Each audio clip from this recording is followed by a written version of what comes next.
네, 잠시 후 도이치모터스 주가 조작 및 통일교 금품 수수 등의 혐의로 재판에 넘겨진 김건희 씨에 대한 법원의 첫 판단이 나옵니다.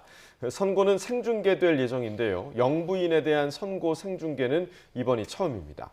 관련 소식 전주의 전 국민의힘 의원 박원석 전 정의당 의원과 이야기 나눠보겠습니다. 어서 오십시오. 네. 안녕하세요. 네. 자, 이제 잠시 후에 2시 이후가 되면 김건희 씨 1심 선고가 나오게 되는데 일단은 처음 특검 조사를 받으며 들어갈 당시에 자신을 아무것도 아닌 사람이라고 이제 표현했던 부분이 좀 떠오릅니다. 그동안의 특검 조사 그리고 재판을 지켜본 결과 자, 아무것도 아닌 사람은 좀 아니었던 것으로 좀 보이죠?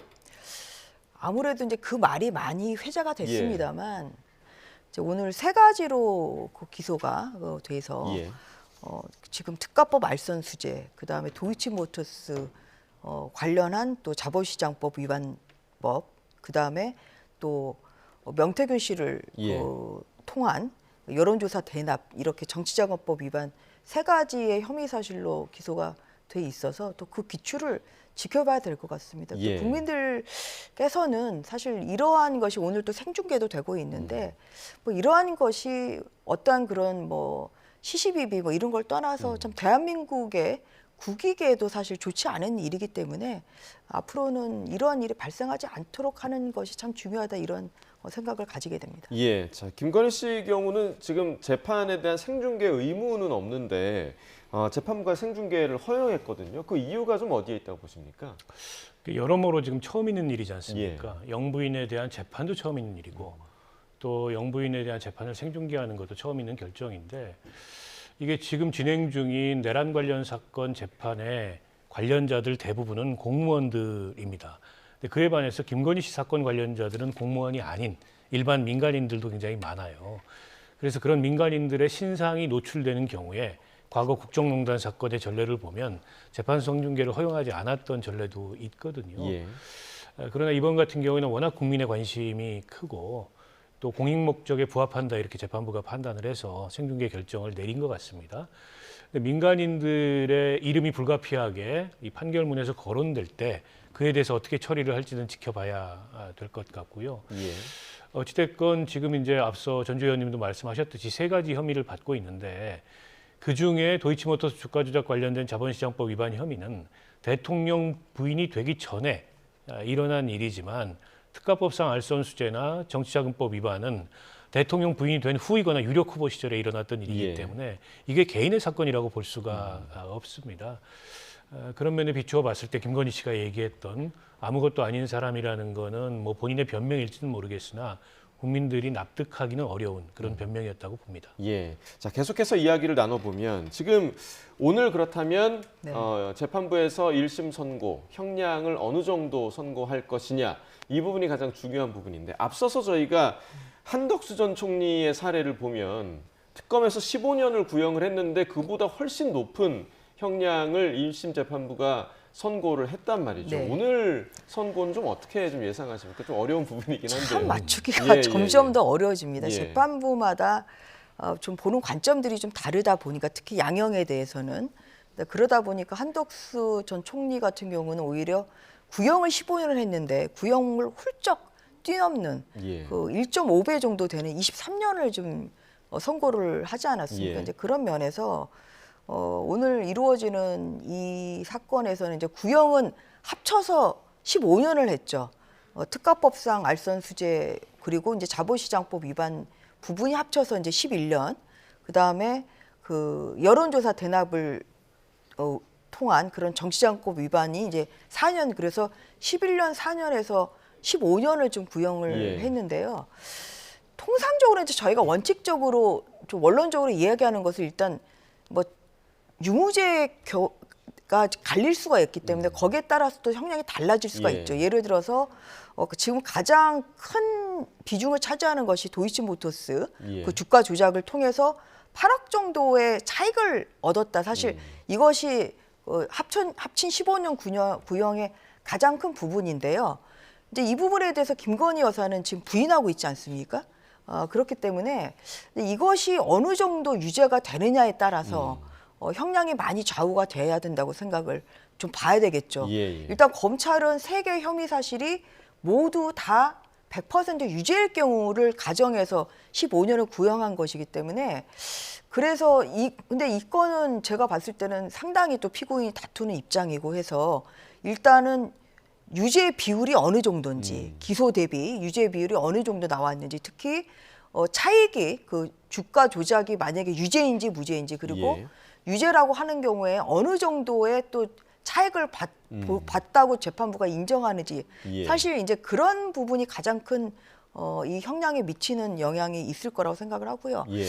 저는 이제 그래도 이제 3개 중에 하나라도 유죄가 나온다고 하면 뭐 실형은 피하기는 어렵지 않겠습니까? 이 사건이 가지고 있는 무게감이나 또 사회적인 중요도 이런 것을 감안했을 때는 혐의 사실 중에 하나라도 유죄가 나오면 뭐 실형은 피하기는 어렵다. 다만 단정적으로 지금 실형 몇 년이 나올지를 그걸 좀 단정적으로 말씀드리기는 좀 어렵지 않나 싶습니다. 그러니까 그렇게 되면 이제 정말로 전직 대통령 부부가 동시에 실형을 선고받게 되는 그런 상황이 되는 거고 오늘 김건희 씨 재판뿐만 아니라 통일교 윤영호 전 본부장 그리고 국민의힘 권성동 의원에 대한 1심 선고가 또 이어서 나옵니다. 그러니까 아무래도 재판부가 같기 때문에 지금 오늘 동일한 날에 지금 1심 선고를 하는 거겠죠? 뭐 그렇습니다. 재판부가 같고 3시, 4시, 1시간씩 차를 두고 같은 혐의를 받고 있잖아요. 한 사람은 돈을 준 사람이고 한 사람은 이제 돈을 받은 사람이기 때문에 이제 같은 사실에 대해서 재판을 받는 거여서 아마 선고가 같이 잡힌 것 같고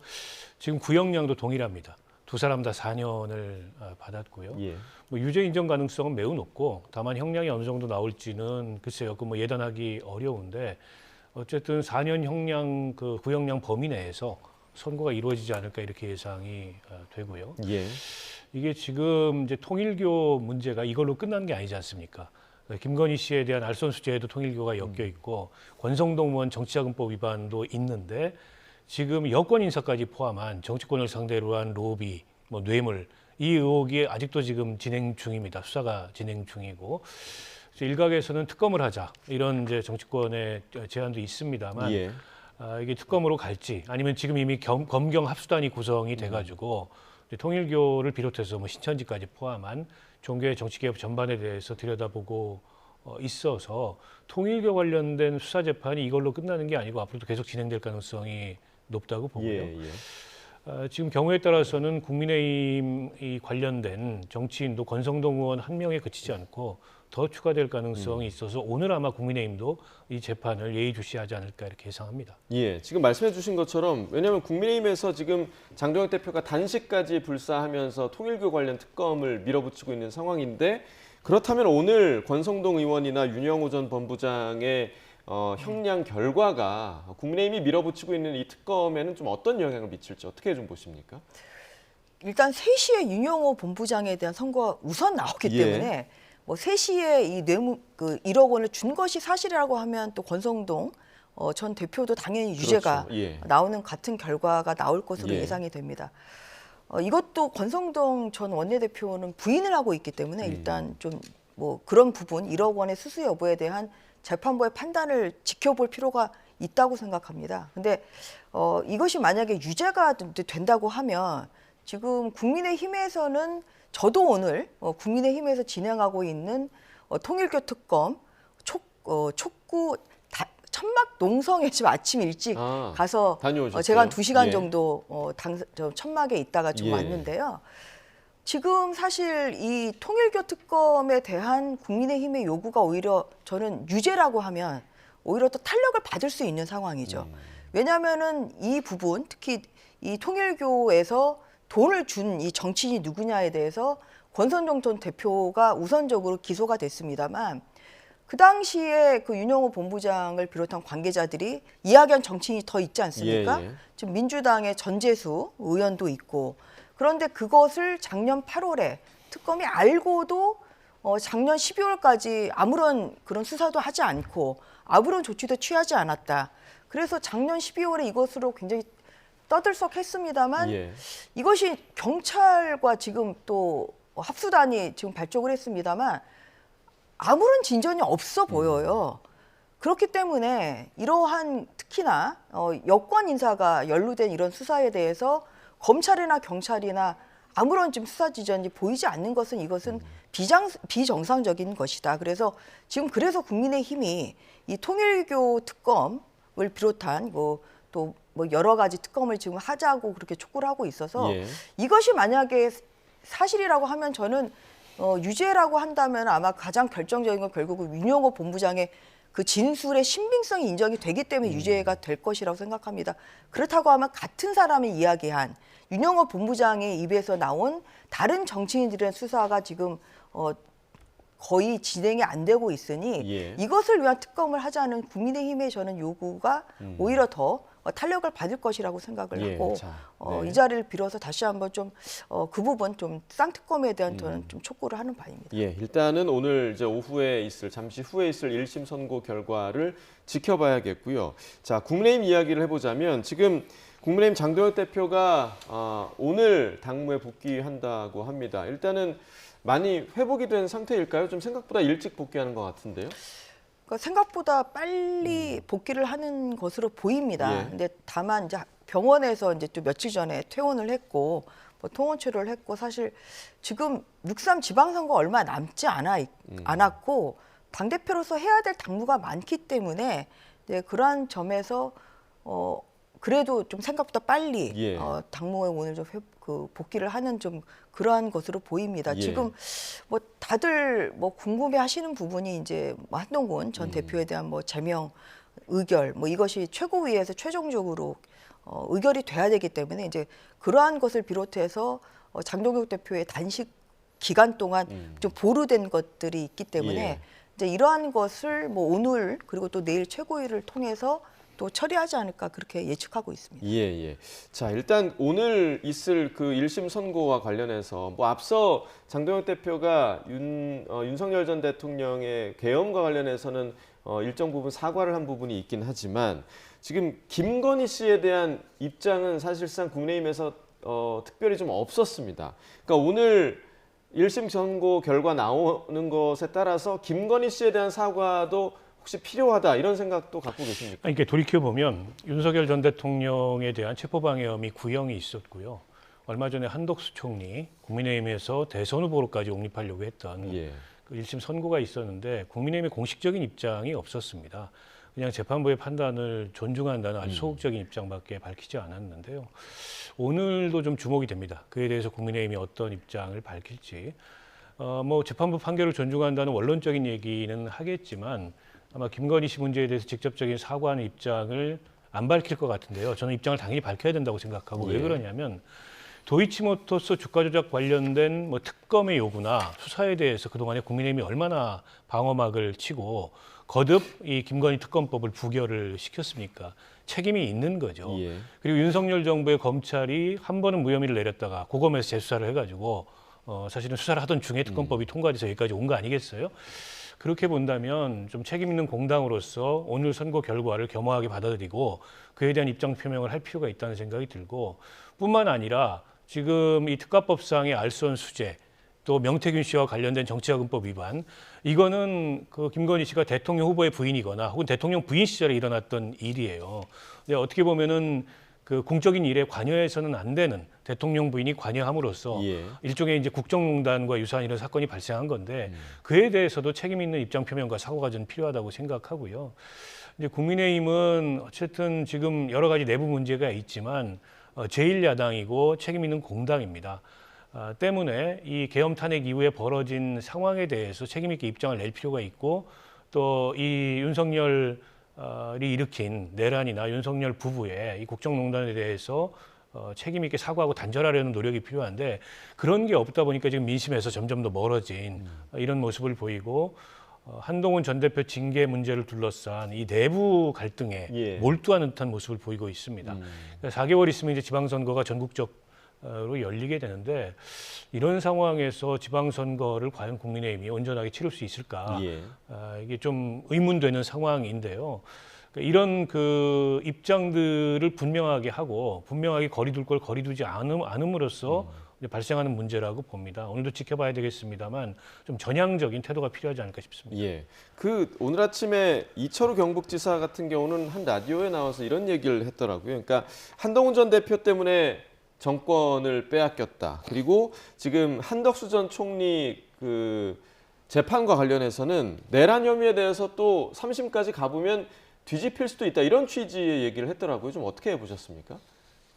저는 개인적 의견의 표명이라고 보고 있습니다. 그리고 원론적인 이야기겠죠. 왜냐하면 3심까지 확정이 돼야 이제 유죄가 확정이 되는 것이고 지금 1심만 선고가 된 상황이기 때문에 그래서 원론적인 이야기를 하신 거 아닌가 좀 싶어서 뭐 거기에 대한 과도한 해석은 저는 경계해야 된다고 생각하고 있습니다. 다만 국민의힘이 물론 오늘 김건희 여사에 대한 선고가 1심입니다만 또 조만간 또 윤석열 전 대통령에 대한 선고도 또 기다리고 있지 않습니까? 그런데 1심 선고라고 하더라도 또 사법부의 결정에 대한 저는 무겁게 받아들이는 마음 뭐 이런 것은 저는 뒤따라야 되는 거 아닌가 그렇게 생각합니다. 네.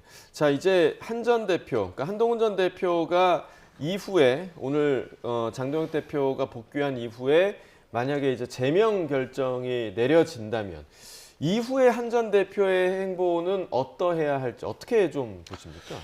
글쎄요, 뭐 예상하기는 어렵지만 지금 한 전 대표 측도 강하게 반발을 하고 있습니다.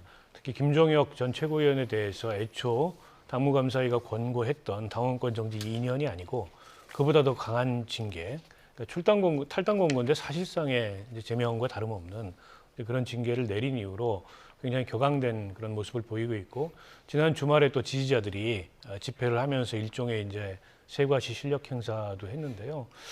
어떤 형태로든지 입장 표명을 하지 않을까 싶습니다. 그러니까 입장 표명 이후에 뭐 법적 대응 문제를 포함해서 이후에 대응을 어떻게 나설지는 예상이 되지 않는데 어쨌든 이 징계의 부당함 그리고 지금 국민의힘이라는 정당이 이 징계 과정에서 비민주적이고 어떻게 더 나아가서 반민주적인 정당으로 퇴행하고 있다는 점에 대한 강력한 성토 그리고 끝까지 어쨌든 보수의 본령을 되찾기 위해서 노력하겠다 뭐 이런 정도의 메시지가 나오지 않을까 싶어요. 일각에서는 제명이 된 김에 뭐 이를테면 다른 동조자들이 함께 탈당을 해서 신당을 창당하거나 아니면 신당 창당까지는 아니라도 재보궐선거에 출마하지 않겠냐 이런 예측도 있는데 그건 아직은 좀 이른 예측인 것 같고요. 일단은 당내에서 저 징계의 부당성을 다투는 이제 그런 뭐 법적 대응을 비롯한 그런 대응을 계속해 나가지 않겠는가라는 게 현재까지 좀 지배적인 관측인 것 같아요. 아마 내일 그 장동혁 대표 당무 복귀와 동시에 오늘 복귀했습니다만 내일 최고위원회와 동시에 저는 뭐 제명 결정을 최고위원회에서 윤리 결정을 승인할 거라고 봅니다. 1월 말이잖아요. 다음 달까지 이 이슈를 끌고 가지 않겠다. 그리고 국면 전환을 하겠다. 이게 현재 지도부의 생각인 것 같은데 국민의힘 내부는 굉장히 복잡해질 수밖에 없을 것 같아요. 지금 소장파 의원들도 징계 중단에 대한 요구를 하고 있고 또 당내에 뭐 원외 당협위원장들도 비슷한 입장을 냈는데 장동혁 대표와 현 당 주류는 멈출 생각이 없어 보이거든요. 그러니까 지방선거 앞두고 큰 이제 자중질환 내용에 빠져들게 되지 않을까 싶습니다. 그러니까 국민의힘 그 지도부의 선택이 옳은 선택이 될지 왜냐하면 이렇게 되면 지금 아무래도 지방선거 앞두고 보수의 표가 나뉠 수밖에 없는 그런 상황이 되지 않습니까? 전 전 의원께서도 오늘 보니까 서울시당 당협위원장들 그 입장문에 이름을 올리셨던데 지금 그 당협위원장들이 주장하는 부분은 정확하게 어떤 부분입니까? 그러니까 그 보도자료에 이제 있는 것처럼 어떤 좀 지도부도 좀 다시 한번 재고를 하고 또 한 대표도 좀 더 다른 모습을 보여야 된다. 양측에 다 요구를 하는 그러한 내용이었습니다. 그러니까 지금 서울 같은 경우는 이제 서울시장도 국민의힘이 이겨야 되는 상황이고 또 현역 시장이 또 서울의 국민의힘의 또 소속이시기도 하고요. 뭐 구청장 선거도 선전해야 되고 시구위원 선거도 선전을 해야 되는데 이게 이제 이러한 그 한동훈 대표의 제명을 가지고 또 다투는 그런 분열되는 모습이 특히 지금 지방선거를 뛰는 분들 입장에서는 표 떨어지는 소리가 지금 들리는 상황입니다. 이제 그래서 저를 비롯한 일부 이제 당협위원장들도 어제 그 서명에 동참을 했습니다만, 근데 한편으로 저는 한동훈 대표에 대해서도 사실 많이 아쉬운 감이 들어요. 왜냐하면 그 장동혁 대표의 8일간의 단식 기간 동안 뭐 여러 인사들이 많이 찾아오셨죠. 유승민 전 대표도 찾아오셨고 정말 저도 굉장히 참 인상적으로 본 게 박근혜 전 대통령께서도 10년 만에 국회를 찾으면서까지 그렇게 장 대표의 그 단식 농성장을 찾았는데 그때 좀 한 대표가 조금 더 손을 내밀었다고 하면 국민의힘이 잘 봉합이 됐을 수 있겠죠. 그런데 오히려 좀 한 것은 오히려 지난 주말에 이 시위 아니겠습니까? 오히려 이 본인의 지지자들로 구성된 이 시위가 지금 이루어졌고 이렇기 때문에 그렇기 때문에 좀 저는 그런 면에서 참 많은 아쉬움이 많이 들고 있고요. 먼저 손을 내밀었다고 하면 아마 뭐 지도부에서도 좀 기류가 달라질 수도 있는 상황 아니었나 싶습니다만 현재 국민의힘의 당원 당규상 남은 것은 이 제명을 승인하느냐 아니냐 이거밖에 없습니다. 그렇죠. 그러니까 사실상 다시 이 중앙윤리위에 다시 심사를 해라고 돌려보낼 수 있는 당원 당규상의 장치는 없습니다. 뭐든지 당원 당규 내에서 이루어져야 되는 거 아니겠습니까? 이제 그런 면에서 현재 남아 있는 것은 제명 의결이냐 아니냐 이제 이것만 남아 있는 것인데 현재 돌아가는 것은 뭐 내일 빠르면 내일 최고위에서 제명 의결이 피할 수 없다고 생각하고요. 저는 제가 개인적으로 저도 이제 이런 성명서에 참여를 했습니다만 저는 개인적으로는 최고위의 결정을 저는 수용해야 된다고 봅니다.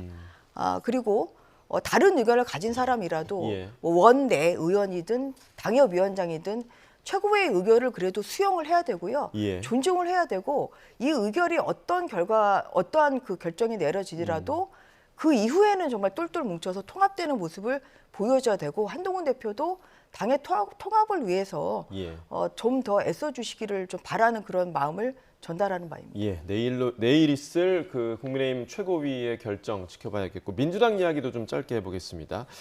지금 뭐 이해찬 전 총리 장례를 치르고 있는 상황에서도 지금 조국 혁신당과의 내홍으로 지금 갈등의 골이 깊어지는 상황인데 어제 김민석 총리가 한 유튜브 인터뷰에 나와서 이런 말을 하기도 했습니다. 들어보겠습니다. 조국 혁신당과의 그 합당 얘기가 조금 급작스럽게라는 표현이 맞을 것 같은데. 그날 그런 방식으로 발표될 거다 하는 거는 몰랐습니다. 저는 원래부터 사실은 조국 혁신당이 민주당과 다른 정당으로 딱 존재해야 될 만큼의 차별성을 잘 발견 못하는 사람입니다. 다만 이 시점에 아까 말씀드렸듯이 이 시점에 그런 방식으로 이렇게 제기돼서 많은 논란이 되고 있지 않습니까? 그런 어떤 추진 방식이라든가 시기가 가장 이렇게 잘 실제로 그 결과를 만들어내는 것이었나에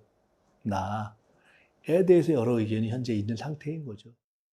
사실 합당을 하려면 상당히 높은 지지율이 나와야 됩니다. 투표를 하더라도.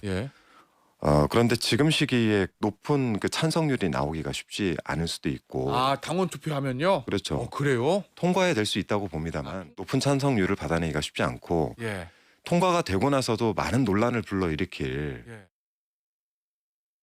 자, 일단은 그 정청래 대표의 합당 제안 방식 그리고 지금 한준호 의원 같은 경우는 지금 당원들이 그 정도까지 호응을 하겠냐 이 부분에 지금 물음표를 던지고 있는데 어떻게 좀 보십니까? 그 민주당 내에 이와 관련된 여러 반응들을 보면 시기나 방식의 문제에 대해서는 많은 지적들이 있는 것 같습니다. 그러니까 원론적으로 조국 혁신당하고 정체성이나 가치가 크게 다르지 않기 때문에 힘을 합쳐야 되고 더 나아가서 이제 합당까지 할 수 있다라는 걸 부정하는 의견은 없는 것 같아요. 다만 그 시점이 이제 지방선거 앞둔 지금 시점이어야 하느냐. 그러니까 지방선거는 굉장히 복잡한 선거입니다. 후보자가 많기 때문에 양 당 간의 이해관계를 조정하기가 쉽지 않아요. 때문에 지방선거 앞둔 시점이 적절치 않다라는 지적은 일견 타당해 보입니다. 그런데다가 더 문제가 되는 건 최고위원들도 20분 전에 통보를 받았다. 그러니까 이 중대한 문제를 당대표가 지나치게 독단적으로 판단하고 물론 결정한 건 아니지만 공론화에 나선 거 아니냐 이런 비판이 있는 것 같습니다. 그리고 이제 대통령실과의 협의 문제도 뭐 여러 말이 있는데 원론적으로 대통령실도 공감하는 바지만 시기 방식에 있어서 협의는 없었던 것 같아요. 이제 그에 대해서도 좀 문제 제기가 나오는 것 같아서 상당한 진통이 있을 것 같습니다. 그러나 이제 결론부터 말씀드리면은 저는 뭐 합당은 성사될 것 같아요. 그러니까 이게 정청래 대표 입장에서는 최종적인 출구를 당원 총투표를 통해서 결정하겠다. 근데 이제 당원 총투표에 붙이면은 이건 통과될 가능성이 높습니다. 물론 찬반 비율이 어느 정도 나올지는 모르겠습니다만 당원들 입장에서는 그 중간에 있는 복잡한 문제들은 잘 모르겠고 어쨌든 조국혁신당과 힘을 합쳐서 당이 커지고 선거에서 더 좋은 결과를 낼 수 있다면 예. 못할 게 뭐냐 이런 생각을 더 많이 할 것 같아요. 그러니까 아마 정청래 대표는 그런 이제 출구를 보고서 논란이 되더라도 이걸 이제 진행하겠다 이 예. 생각인 것 같고 조국혁신당도 마찬가지로 이 문제를 좀 받아들이는 여러 가지 복잡한 그 맥락이 있긴 하지만 최종적으로는 민심과 당심에 따르겠다 이런 거 아니겠습니까? 예. 마찬가지로 조국혁신당에서도 최종적으로는 이제 합당 의사를 갖고 있는 것으로 보여요. 다만 이제 이게 지방선거 전에 무리 없이 통과돼서 선거에 시너지로 나타날지 아니면 오히려 부작용이 커질지 예. 이거는 모르겠습니다. 어떻게 논의를 가져가냐에 따라 달라질 수 있을 것 같아요. 예, 어쨌든 합당을 할 거라는 게 중론이긴 한데 마지막으로 짧게 좀 효과가 크겠습니까? 어떻게 좀 예상하십니까? 뭐 아까 방금 박원석 의원께서 말씀하신 것처럼 좀 귀추는 주목을 해봐야 되겠습니다만 저는 그냥 밖에서 봤을 때는 상당히 물밑교감이 별로 부족한 상태에서 정청래 대표가 그냥 파격적으로 좀 예. 선언한 거 아닌가 좀 그런 생각이 들고요. 그렇기 때문에 최고위원들까지 패싱되는 뭐 이러한 모습이 좀 연출되고 있기 때문에 지금 당원들의 사실 뜻이 굉장히 중요하고 당원들이 압도적인 지지를 하지 않는 상태에서 합당이 된다고 하면 좀 후폭풍이 있지 않을까 그렇게 생각이 듭니다. 알겠습니다. 오늘 두 분 말씀 여기까지 듣겠습니다. 전주회 전 국민의힘 의원 박원석 전 정의당 의원과 이야기 나눠봤습니다. 고맙습니다. 감사합니다.